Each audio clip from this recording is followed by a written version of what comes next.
Alright, so let's continue from where we left off. I went to pick up something on the door, and someone was knocking on the door. That's why I stopped my video. But basically, at this point, um, you should actually practice on your own as you watch my video. So a lot of the principles and techniques I'm applying now is kind of the same, I would say. And then if I'm going to change my techniques, I'll change the video, and then I'll do it on another video. So there'll be a last video after this. And then so what I want to tell you is just use your observation skills. You have number 1 brush all the way to number 9 brush, the various different brush I've taught you before. There's really nothing fancy about Zbrush. A lot of people think there's some very interesting techniques. There are, but the fundamentals of sculpting is kind of the same. So in terms of sculpting and using making a rock or things like that, using your observation skills, aesthetic skills to create something cool, it's it's just the same brushes. So it's really just down to your observation skills and how I'm able to bring this, look from afar, compare with my object, same size and things like that. And then don't be afraid to make big and bold changes at the start of the when you're creating your rock, so I'm not afraid to go back and change some of its fundamental shape. You're dealing with dynameshing. It's actually very, very powerful, and you have so much control over some of these things. So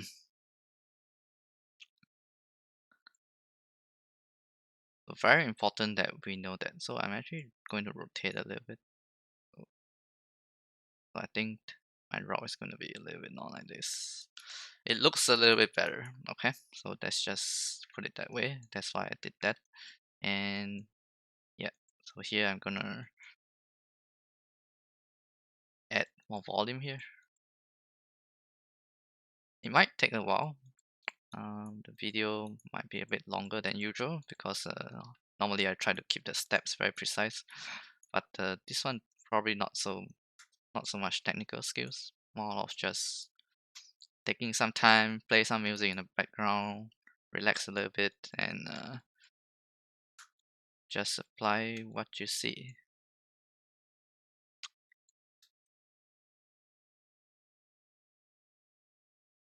Mm. Let me on the music for you. Okay, maybe I shouldn't do that. Okay, I'll let you play your own music. I think that might be better. But yeah, in my earphone now, I do hear music now, so it makes me a bit more calm. Music is part of life, guys. Need to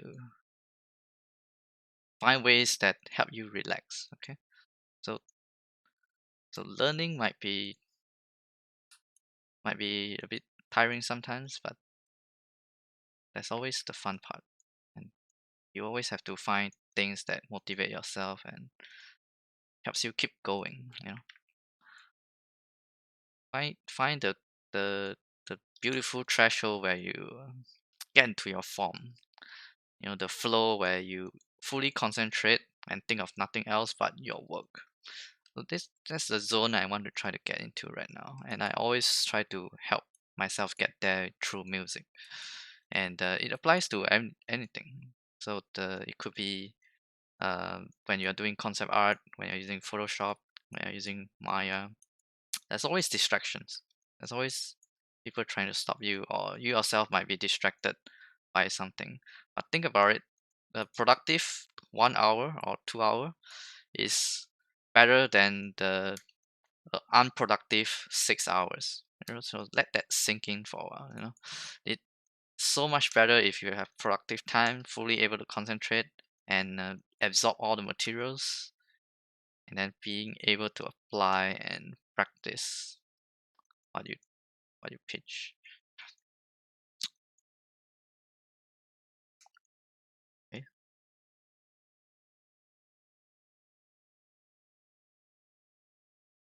Pressing my S button quite a lot of times to change the size of the brush, number 1 brush. So pushing in and out a lot. Okay, let me use some number 9 brush here. I'm trying to create some cool flat areas, which is what we see a lot in this kind of stones. And when I inflate things out, I want to keep them back as well. So nature is pretty amazing. Like if you zoom in, you can see all these details. There's actually so many flat areas together with some of these chunky and textured areas that makes it very beautiful, very aesthetic piece of rock. Oh, a lot of rocks are actually built like this.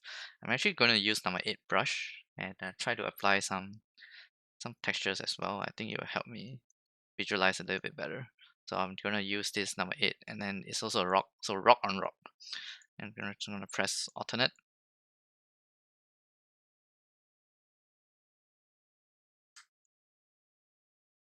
I temporarily off my noise. I'll see the original model is actually looking like this. And later we will actually polish some of these areas, so it won't be super rocky everywhere. Just so you know where we are heading next. Actually, I'm holding down my alternate as I change my pivot, so I'm able to change the direction of the pivot without moving my object. So I hold down alternate and squeezing this side a little bit.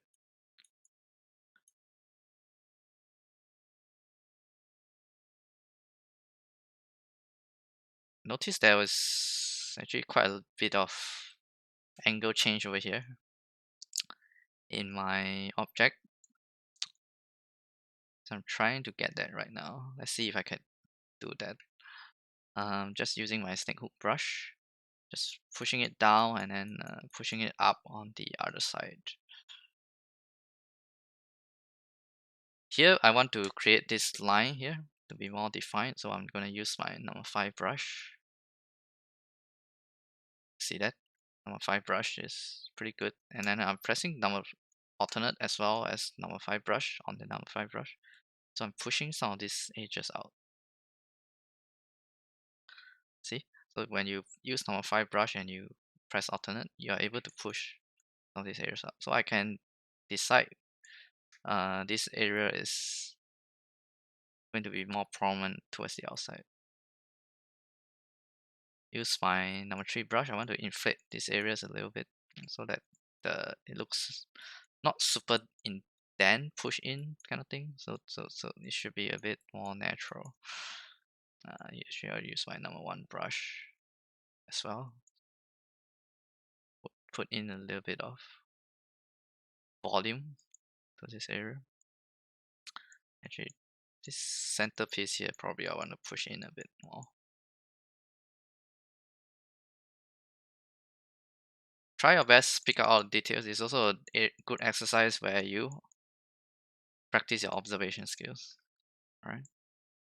Very, very important.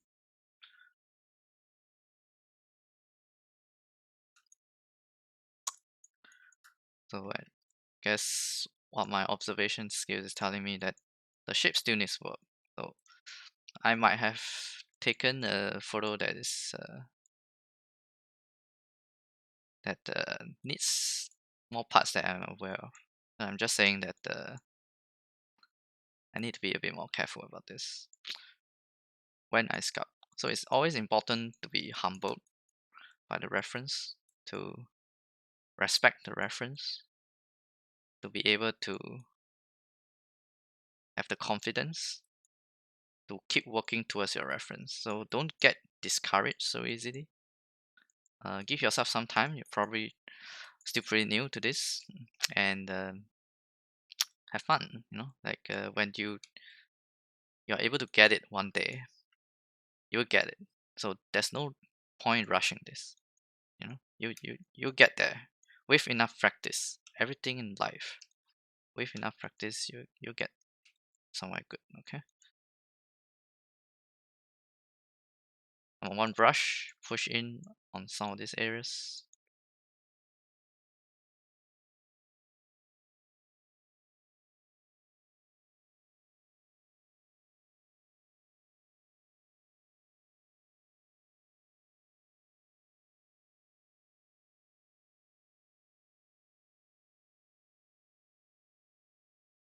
chop it off.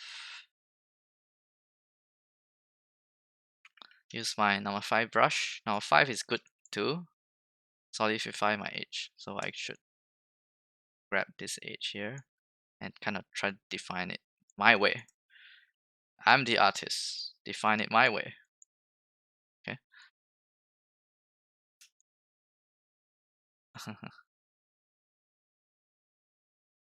Pretty cool to squeeze some of these details as well. It might get lost when you try to stretch it too much, but in this case, it still looks kind of okay. So I'm happy about that.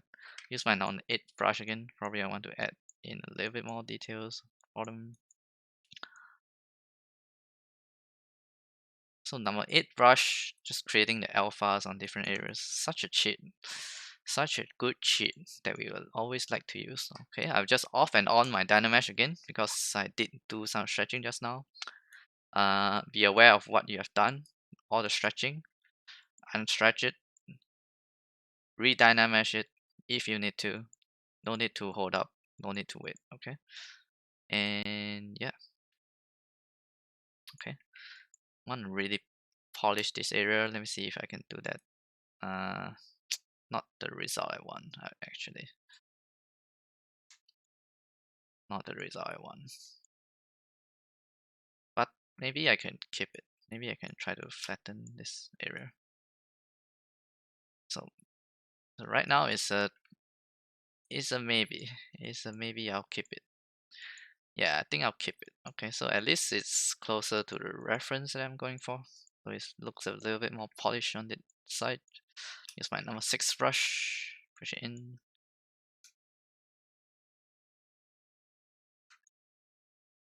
Cut, cut, cut. Cut, cut, cut, cut. Cut.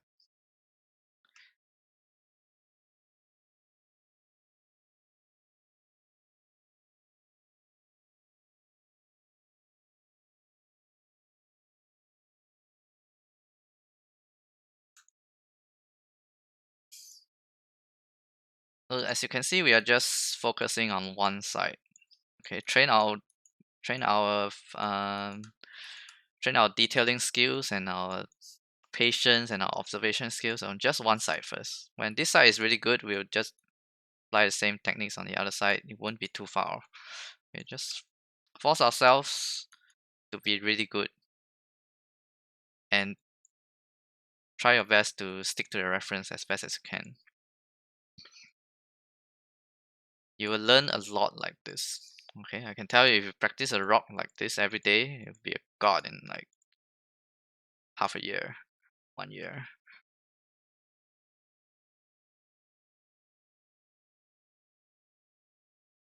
Okay, but maybe practice other stuff too.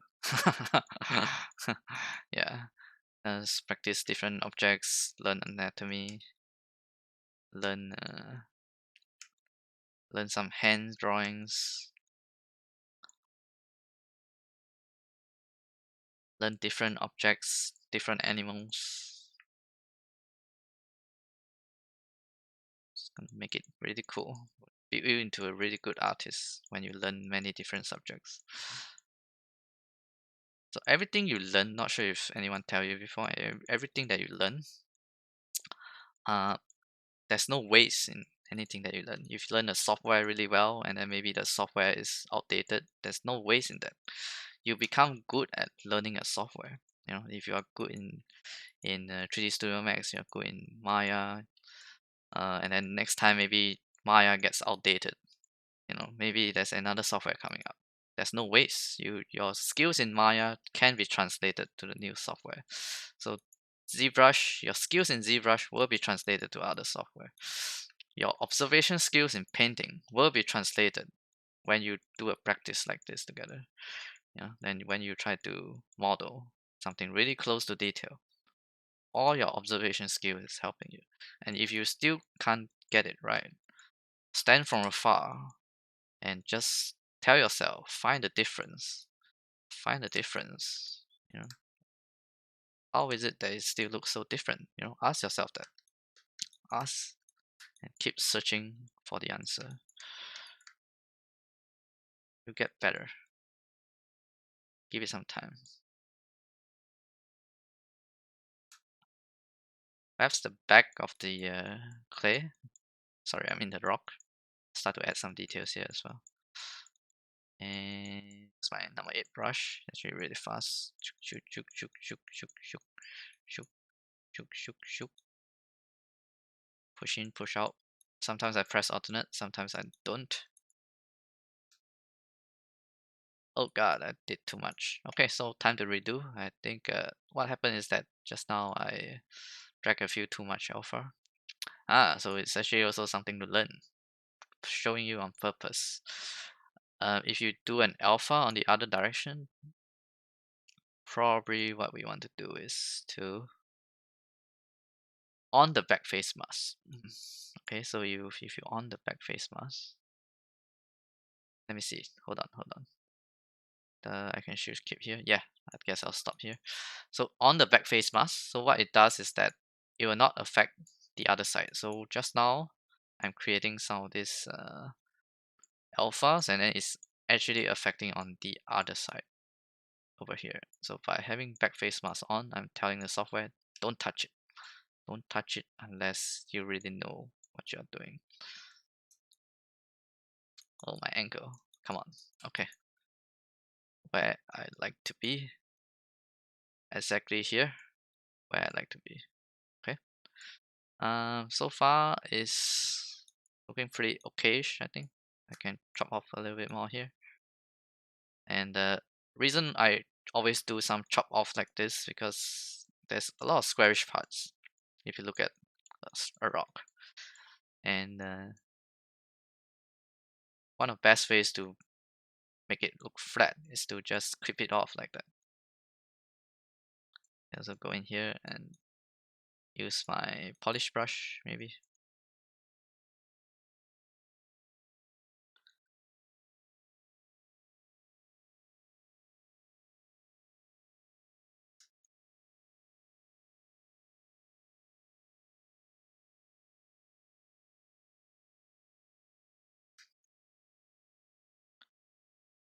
Off my surface noise for a while. You know, if you did a really good model, and even when you off your surface noise, you will still look good. Okay, so it's good to on and off this in a while to just see where you have things going.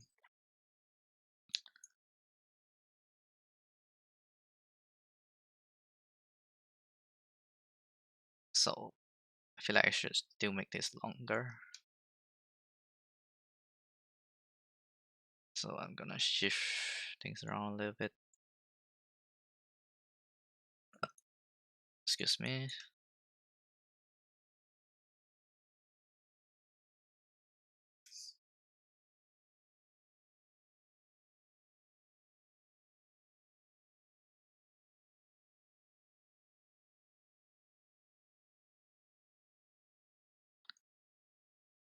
Squeeze in a little bit. You know, I just want to push this side in. I think just now I pushed it out too much. So if you feel like the size is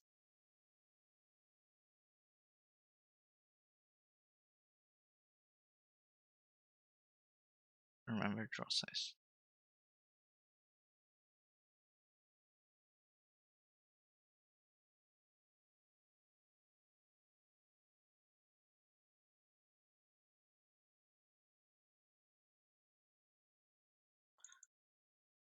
There's a very small button over here, a dynamic.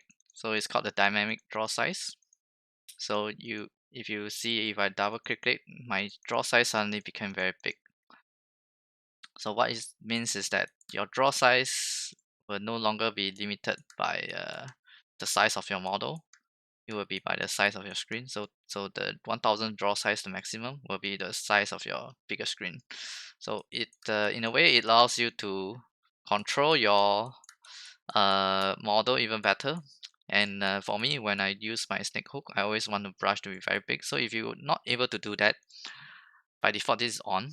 If you're not able to use a bigger snake hook brush, okay, double click on this, off the dynamic draw size, and then you'll be able to have and be able to create a bigger snake hook brush, okay, by having dynamic draw size off. Double click on this button. Okay, autosave is safe. Push it things in. Push, push, push.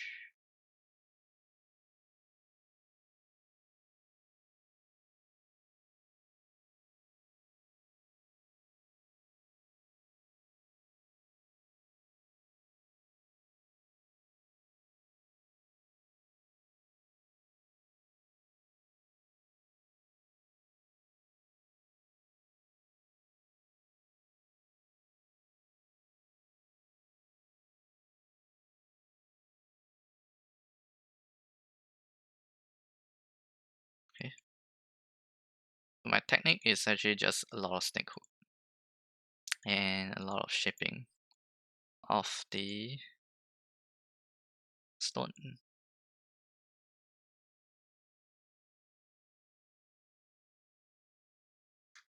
Chop this off a little bit.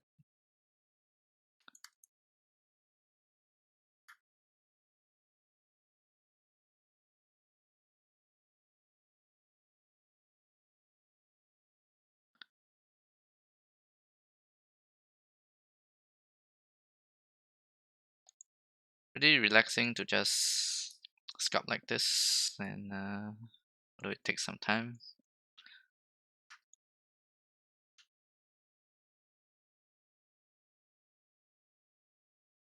Change the intensity of your draw brush as you need to. Change it up.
Okay, so I think I'm gonna stop this video soon. I want to move on to the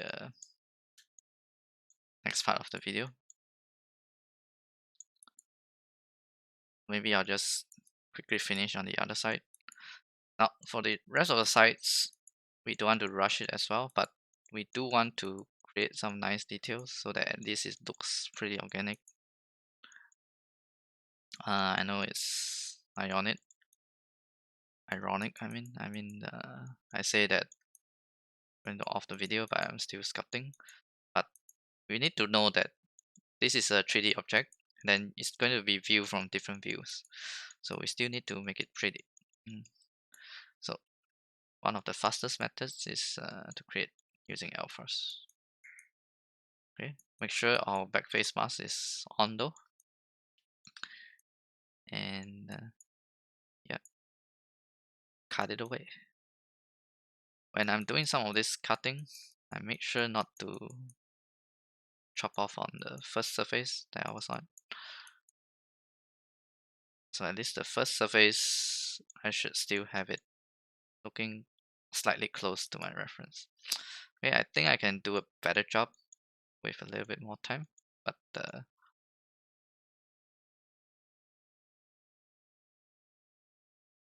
still not bad.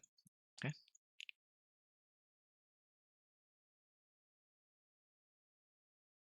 Create one or two more. Chop off. Chop off. Cool.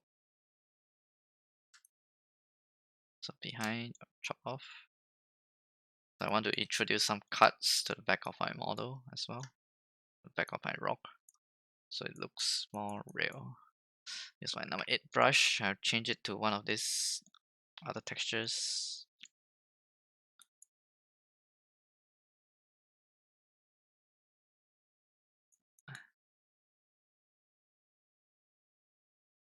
It's one of this. Off my surface noise for a minute.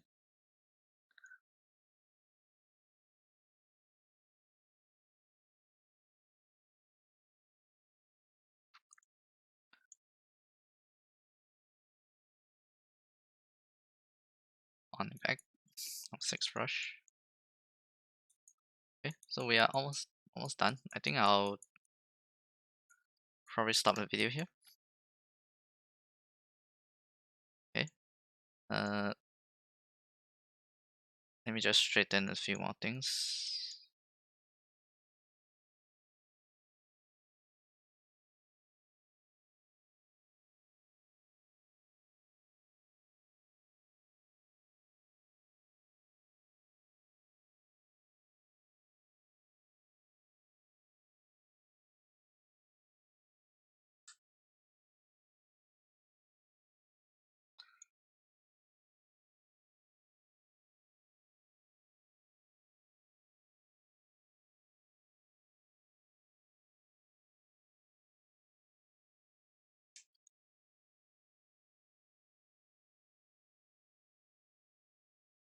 Create one of the brick cracks to the back.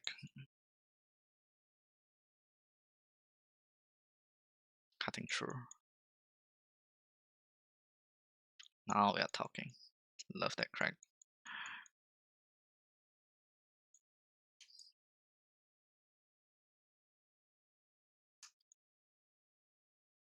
Alright, we're gonna stop the video now. Okay, see you next time. Bye.